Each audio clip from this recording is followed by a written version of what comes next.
What's good, y'all? Black It Indeed. We are back. Episode 7, still season 5, and we got a great episode for y'all. This is something that we kind of just put together today, actually, like literally today. But it's still a great Due to topic. recent events. Yeah, due to recent events. As always, my name is Isaiah. I'm Luzolo. This is Black It Indeed. So we'll get into our topic, but first and foremost, we just want to say rest in peace to Takeoff. He's a rapper, in case y'all don't know. He's a rapper. He's a part of the group Migos. And after they had a little split, it was him and Quavo, Unc, Few. So we just want to say rest in peace to him. This is kind of he's pretty much what this episode is going to be centered around today. And so due to his tragic death, social media went crazy. The black community, black Twitter went crazy. And while everyone was going crazy, a dialogue began to produce. And this dialogue, it created somewhat of a rift, I would say, with black Twitter. And essentially what this dialogue was there were some black people on Twitter who were claiming that rap music is the detriment to the black community, that a lot of the violence that's going on in the black community is a direct result of rap music.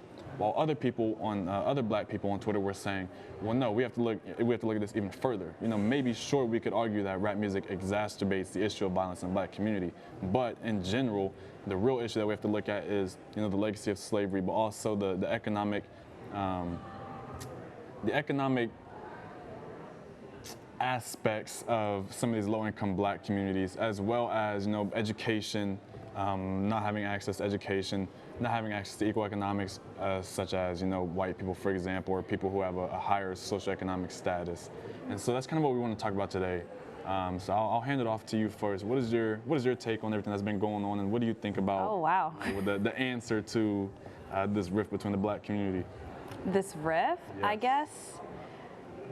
I feel like no matter what happens, we're not going to make everyone happy with this kind of discussion, if that makes sense. So there are going to be people who are going to think, oh, rap is the problem. Personally, I don't think rap is the problem. I think rap is a form of expression. Like, it's an art, it's a genre, it's music. So people share their experiences through music and through the arts, and rap is just one avenue for that.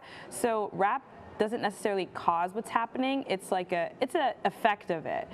But then again, I can see the argument of how it's like circular. Like, even though rap didn't start it, now that it's there, like, it just keeps continuing, if that makes sense. But I think it's very dangerous to blame. Blame rap for it, because government officials don't do anything with, like, gun legislation. There's just a lot more surrounding it. It's not just rap. So it makes me so angry when, like, the mayor of New York City, who's a black man, by the way, says, oh, like, we're gonna have, like, he wants to have, like, a war on a genre of music. And I think that's really dumb, because why not do something more proactive, like work on gun legislation to actually make sure that people are educated about how to use guns? Because the reason why Takeoff died, from my understanding, is just like, it was an accident. Like, it wasn't supposed to happen. It's just not knowing how to properly use a gun. Like, so yeah, I just think that it's very dangerous to look at rap in that light. Yeah, I think adding on to that, you know, you talked about it a bit earlier, how rap it's a form of expression. You know, if you go back to the origins of rap, for example, a lot of it was rapping about the daily life of black people, you know, the struggles that black people go through. You know, rap originated early. You know, you could go to LL Cool J, that's more hip hop. But you could go to, you know, NWA, for example. NWA, they made a bunch of music that got a lot of backlash, but it was rap music that related to the black community, because the black community was tired of being brutalized by the police. They were tired of living in poverty. They were tired of, you know, all the gang violence, all the violence on the streets. And rap music was a form of expression to where people who were black around the country, and even people who just weren't black, they could begin to understand, you know, the struggles that black people face. But for black people, it was essentially, they had a voice. You know, it was a voice for the voiceless. You know, it was the voice of the streets is kind of what they called it, right? And so the way that we see it now, obviously rap has changed nowadays. You know, we were just talking about this earlier, how there's less of an emphasis on the lyrics, more of an emphasis on the beats now. You know, we mainly listen for the beats. Yeah, like me. I listen to the beats. Yeah, but at the same time, you know, like, for example, right now, we're in South Bend, Indiana. Chicago is just 2.5 hours away, maybe, depending on traffic. And in Chicago, there's this heavy influence on drill music. A lot of music that has a lot to do with gang violence. You know, it's a lot of rappers from different blocks, different sets, different gangs, all rapping about, you know, having more money than each other, who they killed this week, who they killed last week, things like that. And so whenever we get to these sort of topics where, we're talking about the rap in the black community, that's something that's really important to look at, because I don't believe that rap music has that great of an impact on black people. Like, these issues, they're already existing. Like, they've existed before rap music was even a thing. Like, these sort of issues, like, sure, that's very true. they've That's a good grown point. over the years, right? Like, there's been more and more deaths in the black communities. There's been more and more deaths due to gun violence. But at the same time, these issues have always, they've always existed. And like you spoke about, with Mayor Adams, I believe, in New York, wanting to have this attack on rap music, that's not productive, right? Like, we should be attacking the actual causes of this gun violence. Yep. It's not, rap music, like, sure, there's gonna be people that may be influenced, there's gonna be people that may be, and we'll get into this a bit later too. Like, sure, there may be people that are gonna be influenced by rap music, but the majority of shootings that are going on in the black community are not influenced by rap music. That's facts. They're influenced by, a lack of educational opportunities, influenced by a lack of economic development, not having things to do, not having things to keep people occupied. Lack of taking care of mental health, Exactly. lack of seeking support from others. 100%. There goes my mic. Sorry, y'all.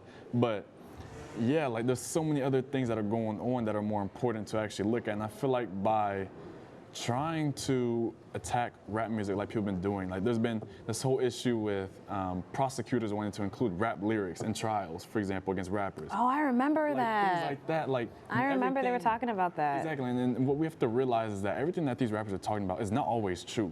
Like, it's not always going to be true. A lot of these people, it's straight cap. Like, they're just capping. They're trying to make this money. And we're gonna get into this a little bit later too. But they're not always rapping about the truth, And so that's what I feel like people need to understand, is that rap music is not something that should be taken literally all the time.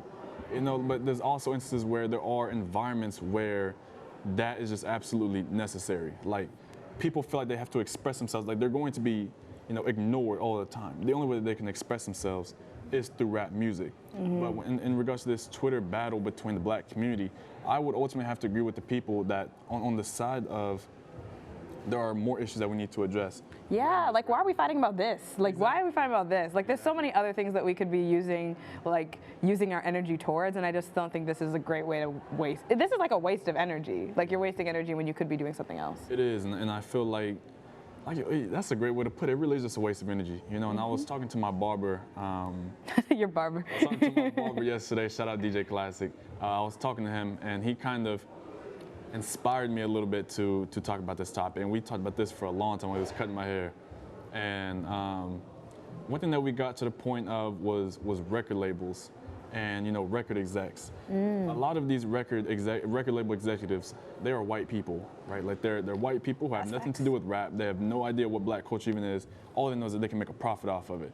And what we were talking about, exploitation, exactly. And so what we were talking about was how one thing that you notice with a lot of these rappers, and it's kind of like a hidden secret within the music industry that's beginning to come out more and more as time progresses, is if you want to be famous as a rapper, if you want to be successful, if you want to go sign with a record label, these record labels are going to force you into deals where you're going to have to rap about sex, money, drugs, and violence, because those are the main things that actually sell. Yeah. Those are things that sell records, and at the same time, those are the things that we as consumers, we as people who listen to music often, that just happens to be what we happen to listen to the most in regards, to music and in regard to rap music.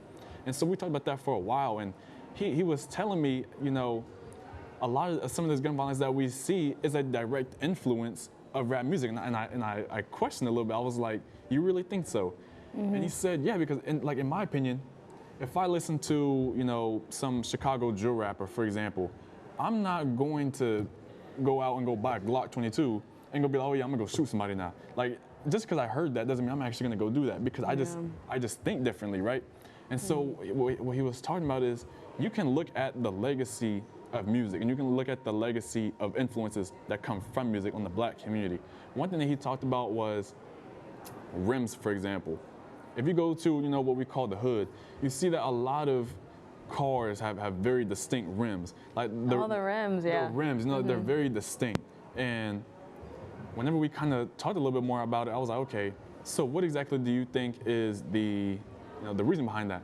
And you said, well, because whenever record, executives saw that, okay, rims are starting to sell a little bit, we want to make money. I was like, okay, let's have our rappers start rapping about rims. They start rapping about rims, start rapping about cars, start rapping about, riding on 24s, like inch wheels and stuff like that.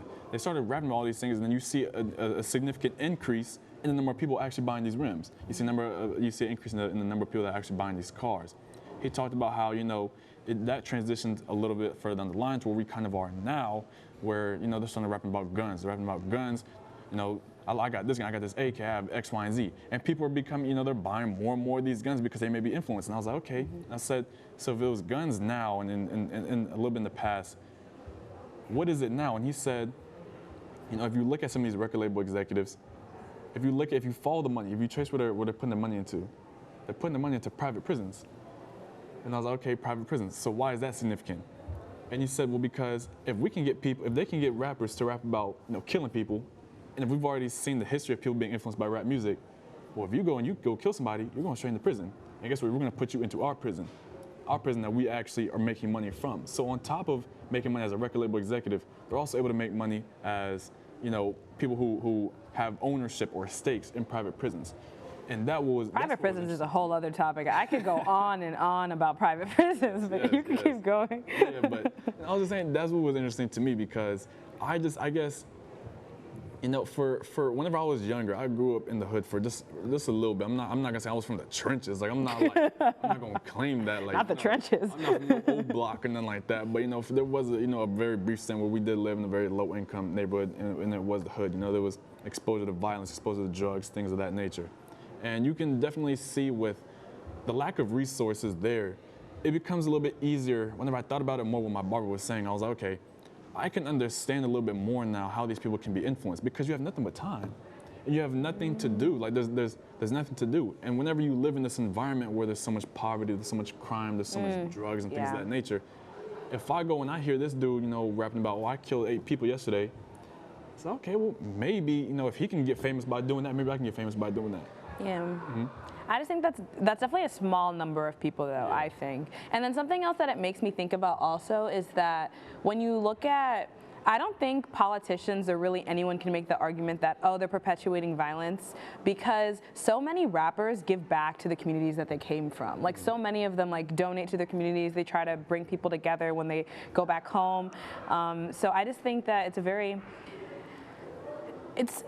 I just don't think it's a productive conversation to be like, oh, rap is the problem, because rap is not the problem. There's so many other ways that solutions that you can have. So I just don't think that that's a good method to, Yeah, I would agree. I think that, you mentioned it's a small number of people who really, are influenced like that, who think like that.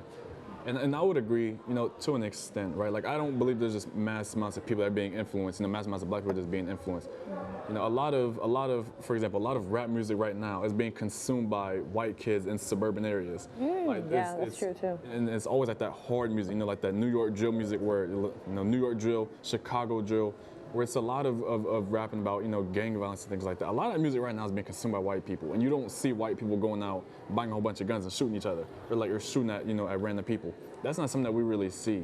But also you have to recognize that in these suburban areas, they're also not exposed to, that cycle of poverty and that cycle of crime like we happen to be in a lot of our neighborhoods. And so I think that's also something that, we can point out. And whenever people say that, rap exacerbates the issue, yeah, sure, you could say that, but at the same time, it's like, if white people were becoming predominant consumers of this music, why are we not seeing this increase in violence in their communities? And that's where I feel like whenever you begin to understand that a little bit, you have to, you're essentially forced to side with us who are saying, yeah, no, there's deeper issues to this. And there's a lot of things that are going on that are actually forcing these issues. Because, I mean, look at their communities and then look at ours, right? I feel like, I don't want to call it sticky, but the only word I can think about is sticky, but it makes me think about how, when you look at the country, just in general, violence, I feel like, has gone up tremendously. Not just within the black community or anything, but just in general. We see shootings every day, multiple times a day, which is really awful. So it makes me just think about how violence is just something that's increasing, and there's something that needs to be done about that, especially with gun violence, because that's way that it like accumulates to like an extent to where like that's just too much devastation. Like people cannot take that. And it makes me think about how we've just become so desensitized to everything. Like we just talked about how take off, right? I'm getting the Yes, take off. She said takeover earlier, and then she said what'd you say? I said offset earlier. Offset earlier too, yeah. I'm sorry guys, I'm not good with names. But anyway, like when I heard that he died, I was like, okay, another rapper died. Not in the sense of like, oh, he was just like a nobody, but it's like, I'm not surprised that this happened, and that's a really sad thing because we just treat deaths like they're nothing, but this is human lives that are being gone. Like they're gone, and that's something that I think more people need to realize. And whenever you're thinking about this, or whenever you see, oh, someone has passed, don't just be like, oh, another person passed. Like actually, like take a moment to fully realize that, like, life can end at any moment just because of how we're currently living and how violence is just on the rise, especially gun violence. So it's like we really have to see the humanity of people and stop just seeing all these numbers and stop just seeing all these news articles and being like, oh, it's just another one. No, it's not just another one. Like these are real people, and these people had humanity. So yeah. Yeah, and adding on to that, we were talking about this before we filmed it a little bit too. There was an article that came out either this morning or yesterday that said that like since 2018, a rapper has been killed, and it's not just like one rapper every year, but like multiple rappers have been killed. But there's not been a single year since 2018 where a rapper has not died, and or like a major rapper at least. Obviously, there's trap rappers that die every day, but like these major rappers, these mainstream artists, and that's what it's so disturbing. And like you said, like these are actual lives, and we become so desensitized to these sort of things. There was videos of Takeoff's body, after he was shot, bleeding out, and it was going viral on Twitter. People were posting. It makes me so annoyed. Like you literally posted someone dying. Like I don't even have the words for that. It is like that. It goes to show how desensitized we are, and that goes into, and we'll talk about this in a future video as well. But it also goes into like whenever we see a black man that's killed by the police, we see the video and we're desensitized to it. George Floyd, for example. Like, oh, it's another one. Exactly. We've seen that video of Derek Chauvin, kneeing on him and killing him so many times. It just gets to the point where it's normal. It's like, okay, yeah.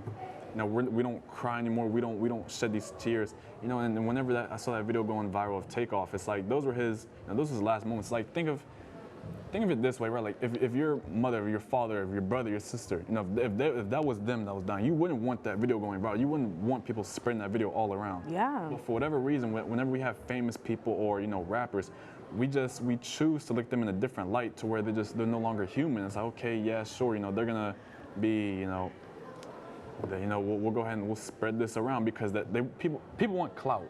People want clout. Yeah. And there was a Migo, I can't remember if it was Takeoff, Offset, but I think it was Offset. They made the song like they do anything for clout. And that's really like what it comes down to. People will do anything for clout. People, they just want that fame. They just want to. They want to be retweeted. Exactly. They want someone to reshare their posts. Exactly. In doing that, you're only destroying that family. That family is already grieving, and all you're doing is just exacerbating the issue even more. And one thing that I kind of wanted to point out too was, whenever I saw that video of Takeoff bleeding out, I saw it one time when I was down. I didn't even finish it all the way through. I just didn't even want to see it. Just I didn't even click the video. I did not watch it. It just popped up on my feed, and one thing that I saw was there was a lot of these accounts were troll accounts, but there was also just white people that were saying, oh well, what's BLM going to do about this? What's Black Lives Matter going to do about this? And see, this is not productive. And they're saying all these things, and I thought to bring it up because you tied in how we have to create solutions for these sort of things, and we have to be productive whenever we have these conversations. Actionable. But whenever we have people saying, oh well, what's BLM going to do about this? Oh, I thought Black Lives Matter. Oh, but there was just 13 people that were killed in Chicago yesterday. There was just 8 people that were killed in St. Louis yesterday. Blah, blah. Like they're saying all these things about our own community in regards to gun violence, and I never know how to feel about it, because it feels like all people really want to do is talk about these issues. Yeah, argue and talk about these issues, but no one really wants to do anything about these issues. And like you said, there are many people of influence, politicians, wealthy individuals who have the means to, literally, they do. And they have all the power. And this is what people want. Exactly. And one of the things that we have to, think about is, with all this money, how exactly do we go about, helping out the black community? And in my opinion, is reparations. Now, obviously, like that is just. We hit so many topics. Actually, we should talk about this in the future episode too. You know. Yeah, we should. Just reparations. Yeah, we should. But you know, we got two ideas. We got many ideas popping in this video for the future. Yeah, you know, I feel like that's something that we could really talk about a lot. But in regards to solutions, I mean, that's just one of them. You know, like we could always talk about gun legislation, but it's gotten to a time where there's so many guns out right now. And I feel like at this point, it is so difficult to really pinpoint how gun legislation could really begin to curb these You'd be surprised though. There's a lot of different ideas. Like one idea is like, I don't know the formal name of them, but like buyback. Like things, and apparently they actually work though. They actually work. They've been proven to work, but that's just one avenue, like I'm saying. So like there's multiple ways that people can go about this, and people have thought about this. The research is out there, like it's possible. It's just people don't want to do it. And when you look at somewhere like Indiana's a red state, people think like, oh, they probably just want to keep their guns. They don't care. A majority, like when I say majority, I mean like around 80% of like people who live in Indiana want gun legislation, but what are the politicians doing? Nothing. Yeah. So. See, a buyback, that's hard. That is so hard. I apologize for having to fix this earpiece too. I'm sorry, this is the first time we've done this, so y'all ignore me. It's too big for my ear. But one thing like with a buyback, like it worked in Australia and New Zealand, I believe. There was a mass shooting in New Zealand and they immediately implemented a buyback program and it worked. But the issue is that in America, no, but they've done some here too. See, but the issue is that I just don't feel like that would work on a mass scale. Like imagine a buyback program, in the hood, for example. Like I just feel like that's not like it could work, but there would have to be certain incentives for people to send those back. But at the same time, like that gang mentality is so ingrained in people to where you can't just take that away. You can't just be, oh, well, I'll give you like $500 to $1,000 for this gun and like that, like stuff like that. And I feel like in America, everyone, I'm not gonna say everyone, that's so I'm so sorry. I'm just exaggerating. But like in the United States, there are so many people who will defend the Second Amendment. It's just, Second Amendment this, you have no right to take away my gun, X, Y, and Z. And guns so many things to argue about, but whatever. Guns are such a big thing in the United States to where people are no longer really influenced or incentivized by money. They just want to have their gun. I see. But that's what I'm happy that you bring that up because that's a very good point. And it just makes me think about how there's multiple avenues that we could do like to get here. Like there's multiple things that we could do in order to improve gun legislation, and this is just like one avenue. And like when you think about it, like so many different solutions are not like a perfect fix. Like they have their own problems and they have their own issues, but I think we spend too much time thinking like, oh, this is not going to work, and then we end up still nothing gets happened. You know what I'm saying? So I feel like we need to start somewhere. And I feel like this is, but like I said, it's only one avenue. So yeah, it's a long journey to really fix up this country, but more importantly, our own Black communities. It is such a long journey because it is. Since 1619, you can go even like earlier than that, since the 1500s. We've constantly been oppressed. We've been subjected to mistreatment. We've been subjected to the lower realms of society, and with doing that, we've always been subjected to, the ghettos, the hood, like the ghettos were literally created for us to get us out of white spaces. And with that, we weren't able to actually, really do much to build our communities. And whenever we were able to build our own communities, like Black Wall Street, it gets burned down, it gets taken down. And so, it's things like that where this is a very long battle, trying to rebuild the Black community, trying to steer us away from the influence that gangs have and that violent culture has on us, to steer us away from poverty, to steer us away from all these things. It is such a long journey, but like you said, it needs to start. At least we can start creating solutions to at least try to eradicate these issues. But the issue is that we're not doing that. Instead, we're blaming it on Black people for being violent. We're blaming it on rap music. We're blaming it on all these other things rather than actually trying to attack the issue itself. And that's why, we felt it was important to talk about this topic today, but we also have to recognize that it's such a counterproductive and pointless debate to be having, within our own community. It's such a divisive debate to be having within our own community. Oh, it's rap music. Oh no, it's this. It's like we need to be focusing on what the actual issue is. Yeah, like I'm not saying that we should always live in kumbaya and we always have to be like nice to each other and never argue or never have like disagreements, because that's not the case. Of course, we should have productive conversations, but I feel like it just makes me very sad when I just see people having like these bitter arguments just because they want to defend their side or they just want to prove that they're right, because it gets us nowhere and you're wasting your energy. Nothing is happening.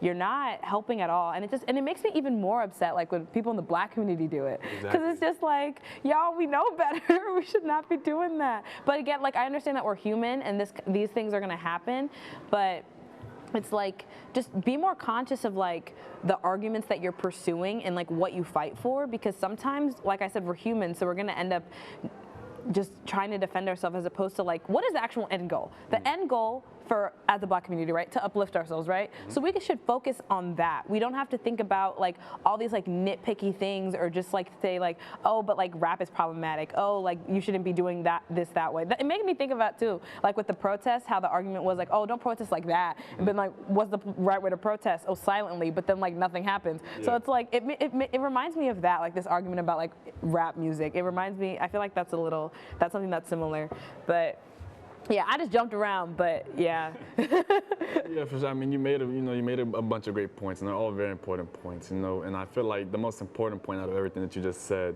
is unity in the Black community. We have to be a lot more united on this front. We're already, heavily oppressed people, just in general in history, and even, a lot of us still face oppression to this day.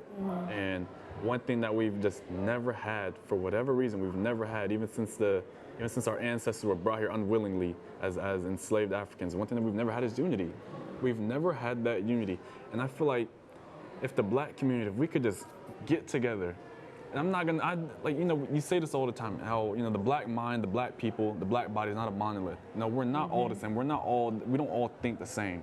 But if we could just all come together and just try, at least just try, to come to a common goal and then figure out the common steps to actually accomplish our goals, so much would be done. And I feel like just for whatever reason, us in the Black community, we just don't have that unity. And I see so many other ethnic and racial communities where they're a lot more united. Like they actually work together, they actually try to uplift each other, they actually try to build each other up. But for us, we constantly just keep each other down. We don't. I find that interesting, because I feel like the Black community is pretty connected, but at the same time, it's like when I think about it, I feel like other races probably think that we're really united, if that makes sense, because like it's like the outside looking in kind of thing. Yeah. So I feel like, yeah, maybe we're perceived as being more united than we are. I don't know. I feel like that honestly is the case. I feel like if we were to all just unite together and just literally just think for a second, we don't want to be argumentative. We don't want to be combative. We don't want to do anything that could potentially, negate what everyone else is saying. If we could just come together and just have, civil conversations with one another, if we could just talk things out and if we could just actually unite on a front, I feel like there's so much that could be done. Whenever I think of we reference Black Wall Street, that is one of the best examples of a Black community uniting and coming together and actually trying to move forward. Whereas in a lot of our communities, we're not united like that.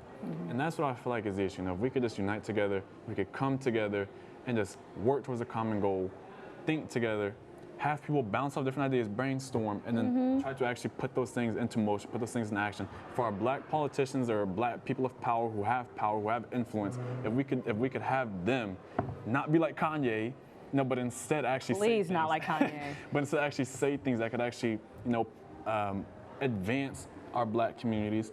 So much could be done. So much could be done. I agree. Yeah, I agree. There's a lot of disagreements that happen. Sometimes there's a lot of head-to-head and like the negative light. But I think it's also important to recognize that there have been like so many like great strides. Like for example, like different celebrities or just like different people within communities who really do try to like promote unity.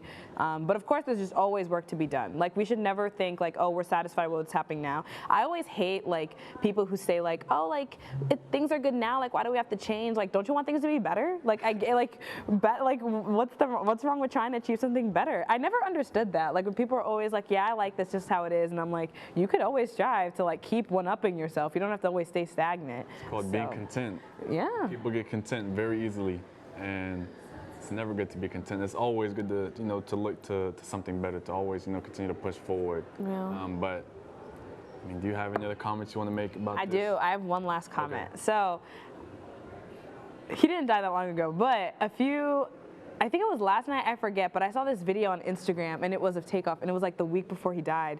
And he was talking about how like, you know how people say like you don't really realize what you have until someone like dies? Like you don't really acknowledge like you don't really acknowledge how much you cared for them or how important they are in your life until they're gone. And like he said something very, very close to that in like an interview that he had a week before he died. He was talking about how I don't want to have to die in order to receive my flowers. Like I want my flowers now when I'm living. And I just want to encourage people, like, you never know what's going to happen. I feel like we've all become so used to just seeing like devastation with other people and we think, oh, this possibly could not happen to us. But I really, really, really want to encourage everyone to really be thankful for the people that you have around you and show that to them. Show them that you care. Show them how important they are to you, because that's very important, because you just don't know like if that moment is the last time that you're going to see them. And I feel like people say that often, but I really want to emphasize it, and I really want you to hear me when I say that. Like, I don't want this to be something I say and it just goes by past you. I want you to really feel it in your heart and really know that this kind of thing is happening and it's very upsetting, and until we get something done about it, we need to make sure that we hold each other close and we really show each other how much we care about one another. Absolutely. You know, you hit it right on the head. I mean, you said exactly what needed to be said. Yeah, you know, always thanks. cherish people. Always cherish every moment that you have. You yourself, cherish every moment, cherish every second. You know, we're all going through a lot of things. I'm personally going through a lot of stuff right now. I'm sure you may be going through things as well. Yeah. All of you may be going through things as well, you know, but just try to, you know, just cherish those moments, you know, cherish those good moments. Cherish every second that you can, and cherish every second that you have with your friends, with your family. Because like you said, you never know when, you know, when it'll be your last day, you know, and Or it'll be their last day either. Exactly, and that's it's so important to, you know, really touch on. I feel like that's the best way to end off this episode. You really did, you killed it right there. Oh, well, thank you. So we're gonna go ahead and, you know, wrap it up right there. Once again, I just want to say, you know, rest in peace to Takeoff. Rest in peace to all the other rappers who have, you know, passed away. PNB Rock passed away, you know, a couple months ago. You know, one of my favorites, Young Dolph, passed away, I believe, last year. Is so crazy that, you know, time is moving by so fast. He passed away around this time last year, and I thought he passed away earlier this year. You know, but so many rappers have passed away. You know, make sure. So many people, you know, and make sure you give everybody their flowers. You know, if you are big rap fans, give these rappers their flowers, you know, because they live a dangerous life. And also black men too. Like, black men deserve to grow old. I've been seeing that like graphic posted around Instagram. Like, it's true though. It's true though. I just want to say that before we finally cut this off. Absolutely, yeah. Black men deserve to grow old. Black women deserve to grow old. Black people deserve to grow old. You know, we deserve so much in life that we've just been denied constantly, and that is the way to end it. I will say that. So as always, we love y'all. You know, we know y'all love us too. Y'all been giving us a lot of support. Y'all been giving us a lot of feedback. Yes, we really appreciate it. Exactly. And, you know, black is beautiful and black is excellence. And before I cut, I do want to say, y'all please continue to give us feedback. You know, I talked about, you know, my barber. He really gave us a lot of feedback. He was very influential behind this episode being made. I want y'all to be influential as well. You know, comment, you know, fill out our newsletter. We sent y'all our newsletter. We'll put it in the comment section. We will. And as always, y'all stay safe, y'all stay blessed, and y'all just continue to try and live y'all's life to the fullest. We love y'all, and we out. Thanks for watching.